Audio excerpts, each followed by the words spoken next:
কি এক সেজদা লাসাজদাতুন ওয়াহিদাতুন খায়রুম মিনাদ দুনিয়া ওয়া মা ফিহা, একটা সেজদা দুনিয়ার মধ্যে যা আছে তার চেয়ে ভালো। সুবহানাল্লাহ। কি বলছিলাম আজকে? না কিচ্ছা বলছিলাম, সুফিয়ান সিদ্দি সাক্তির কিচ্ছা বলছিলাম। জীবনে শুধু একটা সেজদা দিয়েছিলেন। তিনি মসজিদে আসছেন, এসে দেখলেন ইমাম রুকু সেজদায় চলে গেছে, সেজদায় চলে গেছে। স্বাভাবিকভাবে আমরা কি করি, যদি দেখি ইমাম সেজদায় চলে গেছে আমরা সেজদায় শরীক হই না, ঠিক না? তো তিনি ভাবলেন শরীক হব না, এই সেজদা তো গণ্য হবে না, এটা তো রাকাত গণ্য হবে না। আর দেখি ইমাম কি করে, দাঁড়ায় না, বসে। তিনি এর পরে পরে তিনি ভাবতে থাকলেন, ওহ রাসূল তো বলেছেন সাল্লাল্লাহু আলাইহি ওয়াসাল্লাম, রাসূল তো বলেছেন লাসাজদাতুন ওয়াহিদাতুন খায়রুম মিনাদ দুনিয়া ওয়া মা ফিহা, একটা সেজদা দুনিয়ার মধ্যে যা আছে তার চেয়ে ভালো। এই কথা মনে করে তিনি সেজদায় চলে গেলেন। এটা ভেবে তিনি সেজদায় চলে গেলেন। তার ইন্তেকালের পরে কেউ একজন তাকে দেখলেন, স্বপ্নে দেখলেন। তো তাকে জিজ্ঞেস করলেন, আপনার সাথে রব কি আচরণ করেছেন? বলে, রব আমার জীবনের কোনো আমলই কবুল করেন নাই, শুধু আমার ওই দিনের আমলটা কবুল করেছেন। তুমি যে একটা সেজদা, আমার রাসূলের একটা উক্তি, আমার রাসূলের একটা বাণীকে কদর করো, তো তুমি তো ওই সেজদায় শরীক হয়েছ, এই জন্য তোমার জীবনের সমস্ত আমল আমি কবুল করলাম। কি হয়, কি দেখলেন? এক সেজদা। দুজন মুসলমান, দুজনের বয়স 70 বছর একটানা, দুজনের বয়স 70 বছর, জন্ম একদিন, মৃত্যু একদিন, বুলুগ বালেগ হওয়া একদিন, জীবনের নামাজের সংখ্যা সমান সমান, জীবনের রোজার সংখ্যা সমান সমান, জীবনের সবকিছু সমান সমান। দুজনে একই নাম্বার পাইয়া ফার্স্ট হইতে পারে না? দুজনে একই ভোট পাইয়া দুজন মেম্বার হইতে পারে না? পারে না? দুজন সব সমান সমান। মাসালান দুজনের মধ্যে পার্থক্য শুধু একদিনের ফজরের নামাজ। এই দুজনের মধ্যে পার্থক্য কদ্দুর? একদিনের ফজরের নামাজ। চারটা সেজদা হয়ে গেল, আসমান আর জমিনে যা আছে এরকম 4টা দুনিয়া বরাবর, তাদের দুজনের জান্নাতের ব্যবধান। কোন শব্দ দিয়ে বুঝাবেন আপনি? কোন শব্দ দিয়ে বুঝাবেন? না, এটা বুঝার বিষয় না, শুধু ইয়াকিন বানাও। শুধু কি বানাও বলেন? এটা কিভাবে ইয়াকিন হবে? শুধু দুজনের মধ্যে পার্থক্য একবার সুবহানাল্লাহ। দুজনের মধ্যে পার্থক্য কি বলেন? একবার সুবহানাল্লাহ। এই দুজনের মধ্যে পার্থক্য হবে উহুদ বরাবর পার্থক্য। কি দিতে চান রব আমাকে? আমাকে রব দিতে চাইলেন কি? আমি নিলাম না। যার লাগে নাই তার লাগে ম্যাচ যাই না পাইতো না। আমাদের দেশে কথা আছে না? কি কথা? যার লাই নাই তার লাগে ম্যাচ বাইন না পাইতো না। হ্যাঁ, কে জানে কোন শব্দ বললে ইউটি বলাটা বুঝবে। যার জন্য নাই তার জন্য বিয়ে বাড়িতো না। কি ঠিক আছে? হ্যাঁ, কোন প্রসঙ্গ জানি ছিল? তাহলে আমাদের গুনাহ আমাদের সমস্যার কারণ বলেন, আবার বলেন। আমাদের গুনাহ আমাদের কি সমস্যার কারণ? যতটুকু ভালো এখানে টিকে আছে, এদেশে যতটুকু ভালো টিকে আছে, এই মাদ্রাসাগুলোর বরকতে টিকে আছে। একটা টিনের ঘর, টিনের বেড়া, আর ওখান থেকে 8 জন ছাত্র হাফেজ হয়ে গেছে। কয়জন? 8 জন ছাত্র হাফেজ হয়ে গেছে। সুবহানাল্লাহ।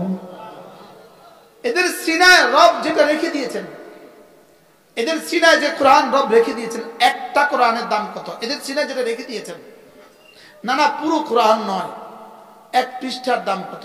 না পুরো পৃষ্ঠা নয়, 1 আয়াতের দাম কত?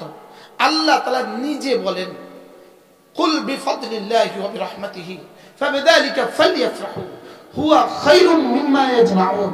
আল্লাহ তাআলা বলেন, শুনো, এদের সিনায় আমি যে কোরআন রেখে দিয়েছি, এটা না সারা পৃথিবীতে যত মানুষ ছিল, যত মানুষ আছে, যত মানুষ আসবে, সকলে মিলে যদি সম্পদ জমা করে যে পরিমাণ হবে, এদের সিনায় যে কোরআন রেখে দিয়েছি তার 1 পৃষ্ঠার দাম তার চেয়ে শ্রেষ্ঠ। আমার বক্তব্য না, রব বলেন। কে বুঝাবে? আপনি ভাবছেন আপনার ছেলে কোরআন শরীফ পড়লে কি হবে, কোরআন শরীফ পড়লে কি হবে? ছেলে মেয়েটাকে কোরআন শরীফ পড়াই না। ও, এটা রেখে দিয়েছেন। একটু আগে আমরা যেখানে মাগরিব বাদ যেখানে বয়ান করছি, তানজানিয়ার একজন কারি আসছে, কারি ঈদি, আজকে সে 1 ঘন্টা 10 মিনিট তেলাওয়াত করবে, 2 লাখ টাকা, 2 লাখ। তারে ওজন দিলে যে পরিমাণ টাকা, তার 1 মাসের টাকা তার চেয়ে বেশি। সুবহানাল্লাহ। তানজানিয়ার বাদশাও কিন্তু বাংলাদেশের নাম জানে না হয়তো। তানজানিয়ার বাদশাকেও বাংলাদেশ সরকার এই পর্যন্ত দাওয়াত করে নাই, কিন্তু তানজানিয়ার কোরআনওয়ালা বাংলাদেশের রয়্যাল গেস্ট। সুবহানাল্লাহ। শুধু কোরআন তাকে দাম বাড়িয়েছে। কোরআন তাকে কি বাড়িয়েছে বলেন? কোরআন তাকে দাম বাড়িয়েছে।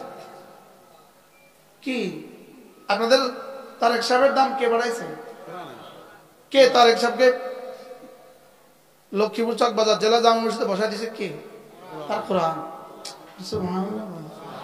কিসে বসাইছে বলেন? তার কোরআন তারে বসাই দিয়েছে। মসজিদটা নির্মাণ করতে যে সভাপতি আছে, 18 কোটি টাকা ব্যয় হয়েছে। 18 কোটি। চকবাজার মসজিদ নির্মাণে 18 কোটি টাকা ব্যয় হয়েছে। ওই মসজিদের খতিব।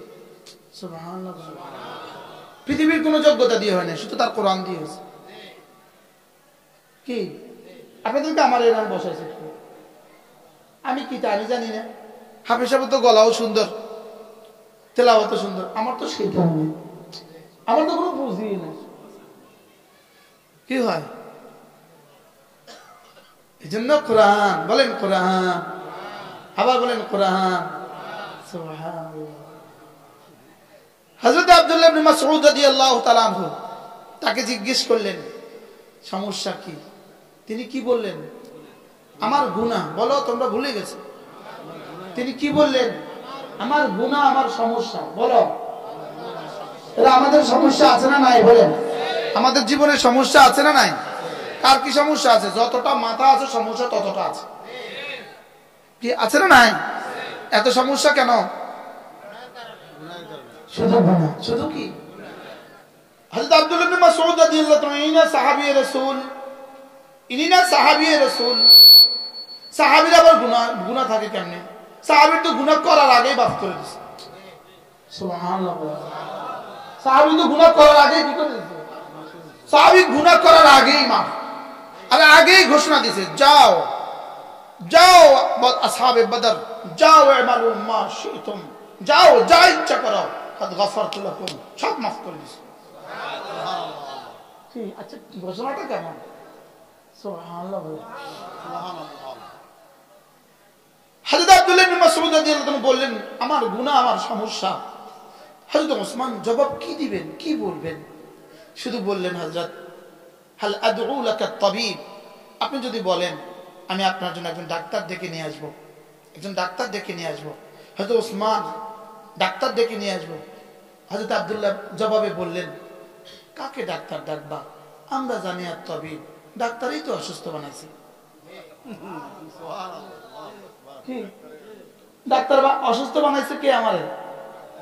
ডাক্তারই তো আমাকে অসুস্থ করছে, তুমি আবার কারে ডাক্তার ডাকবা? হযরত ওসমান এবার বললেন, হযরত কিছু তো করতে পারলাম না, কি জবাব হবে, কি জবাব দিবে? একটা কাজ, হযরত ফামা রাজাউতা, হযরত আপনার জীবনে যদি কোনো শেষ আশা থাকে, অন্তিম কোনো আশা থাকে, আমাকে বললে আমি হুকুমতের পক্ষ থেকে পুরো করে দেওয়ার চেষ্টা করব। হযরত আব্দুল্লাহ জবাবে বললেন, রাজাউতু রাহমাত রাব্বি, আমি আমার রবের রহমত আশা করছি। তোমার পকেটে থাকলে আমাকে একটু রহমত দিয়ে দাও। রাজাউতু রাহমাত রাব্বি, আমি তো আমার রবের রহমত আশা করছি। হযরত আব্দুল্লাহ রাদিয়াল্লাহু তাআলা রহমত আশা করছেন, এটা ওসমান কোত্থেকে দিবেন? হযরত ওসমান বললেন, হযরত কিছুই তার করতে পারলাম না। পকেটে হাত দিলেন, কত স্বর্ণ মুদ্রা বের করলেন, বের করে বললেন, হযরত এগুলো রেখে দেন, আপনার পরে আপনার সন্তানরা এগুলো ব্যবহার করবে, এগুলো রেখে দেন।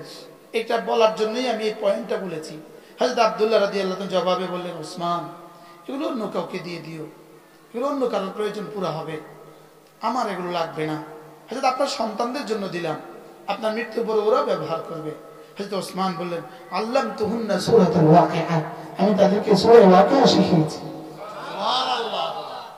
এই প্রসঙ্গ বলার জন্য আমি লম্বা ঘটনা বললাম। আমি তাদেরকে আল্লামতুহুন্না সূরাতুল ওয়াকিআ, আমি তাদেরকে সূরা ওয়াকিআ শিখিয়েছি। আর ওসমান, তুমি কি জানো না, আমা আলিমতা তুমি কি জানো না রাসূল বলেছেন সাল্লাল্লাহু